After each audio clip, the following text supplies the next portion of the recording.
again, thanks a lot for your talk, Flavio.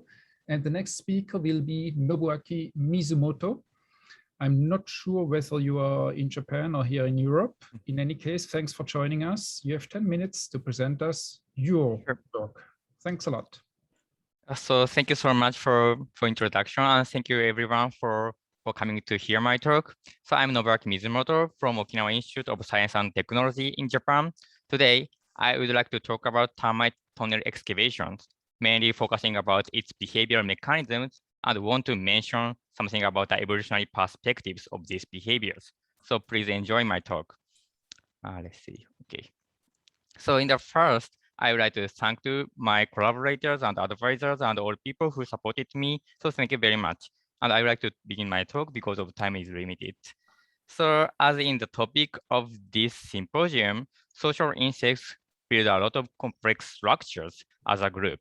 I think the very unique point of social insect is that they make structures as a group. So structures can be considered as a product of collective behaviors.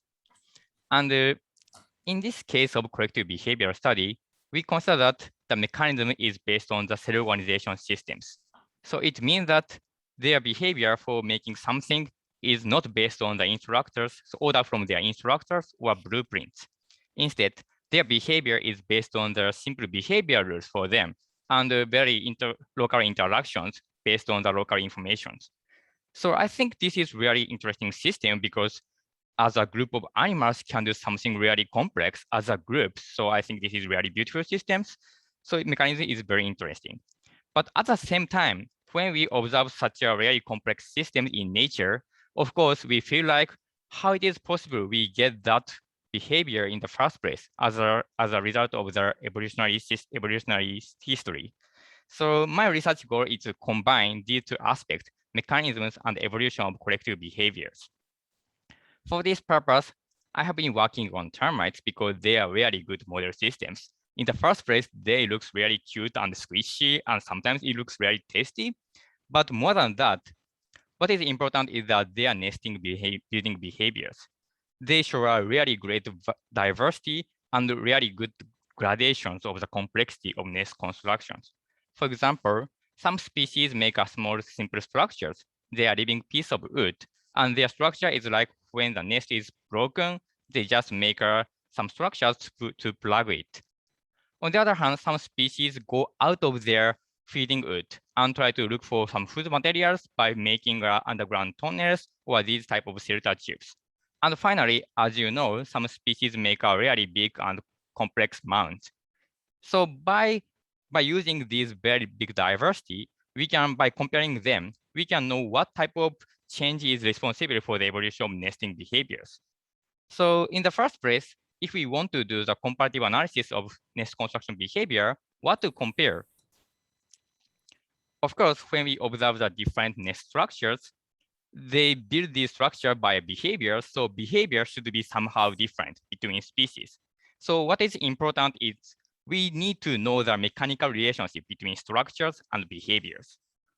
And as I said that, because this is based on cell organization systems, so individual behavior is based on behavior rules and local interactions.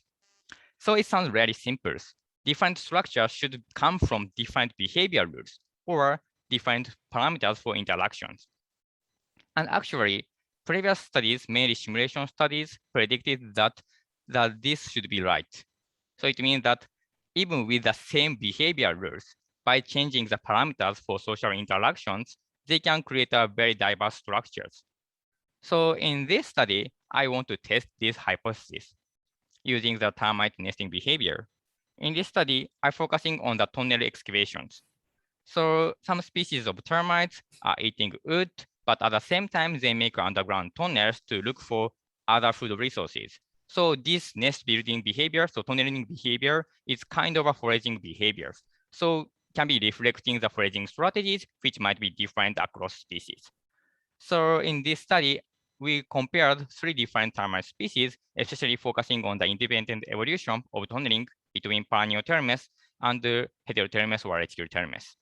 And very importantly, we compare both levels, structures and behaviors, to know the relationship between them. So first, let's see the structures. So as you can see, if we look at the Planiothermes and Reticulatermes, they evolve tunneling behavior independently, but they could construct a pretty similar structure, that is a less branching tunnels. On the other hand, if you look at the Reticulatermes and Heterotermes, they share the common ancestor for tunneling, but apparently they build a distinct patterns. So Heterotermes make more branched tunnels compared to Reticulatermes. So this is the patterns. What about the behavior behind it? So when we observe it, Reticulatermes and Heterotermes show the similar behaviors. So in this case, their tunnel excavation is kind of simple and well known. So just all individuals go to the ends of tunnels, grab sand by mandibles, and go all the way back. So in this species, the tunnel excavation performed by individual transportation of sand materials, right? On the other hand, if you look at Planiothermes, I found a very unique and novel and kind of cute behaviors. So let's see here. So here, first row individuals not only using mandibles, but also using their legs and kick it back like a dog, make a sandballs. And another individual behind it actually take over this transportation and kick it back. So in this species, the nest excavation is mainly performed by bucket brigade of sand materials. So they are very different. What does this result mean? So it means that behavioral rules do not correspond to the structures. Apparently, very different behaviors can create a similar structures between these two species. And very similar behaviors can create a very distinct structures in these two species. So next, I would like to ask how this is possible. So as I explained in earlier, I said that even with the same behavior rules, they can create a different structure by changing the parameters for social interactions. So when the social interactions happens during tunneling, it's when the tunnels get clogged. So in this case, there is a first row individuals who is excavating sand in front, and we consider the case, the another individuals come behind of it. And what do these individuals will do? In case of Planiothermes, of course, they do bucket brigades, so they can just take over transportation. But in case of Reticulatermes and Heterotermes, they share the common behavioral repertoire. They choose one of these two behavior. One is just wait here until this guy finishes excavation and change the positions. The other is not to wait, just try to excavate side walls.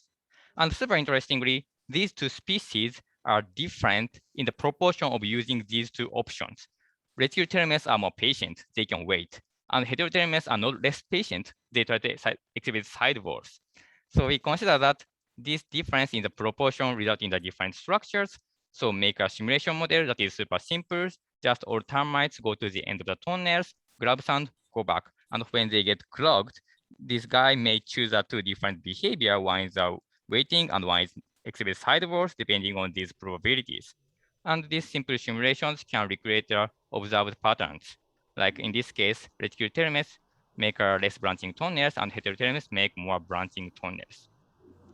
So actually this mechanism is called parameter tunings, and how simple behavior or the same behavior can create a diverse structures. And this is a empirical demonstrations of these mechanisms across species. So this finding caused me a lot of questions about evolutionary process of termite building behaviors. For example, in this case, very different behaviors can result in the similar structures. So apparently, here is a kind of convergent evolutions of same structures using a different behaviors. And in this case, we show that the same behavior can create a very diverse structures by a parameter tuning. So it means that parameter tuning can be a mechanism for the evolutionary divergence of tunneling patterns or nest structures in termite general.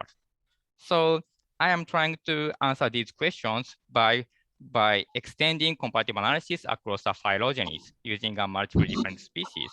So I'm beginning to working on some species excavation potentials or nesting patterns and building behaviors. And also we are accumulating the more comparative data sets because which is lacking comparing to social hymenopterans. And some results are coming. For example, we did some analysis on the evolution of nesting types in termites, or we compiled more than 1,700 species of termite body size and look for the relationship between nesting strategies. Or we also analyze the relationship, evolutionary relationship between nesting and the social parasite in termite genera. So please stay tuned for these results. So thank you so much. In summary, I showed that what is most important is behavior and structures are not one-to-one relationship. And by extending this idea in the phylogenetic framework, we can understand the evolutionary history of collective behavior. Thank you so much. Thanks, Nobuaki, for this interesting talk. I like it very much. As I said, we are short in time.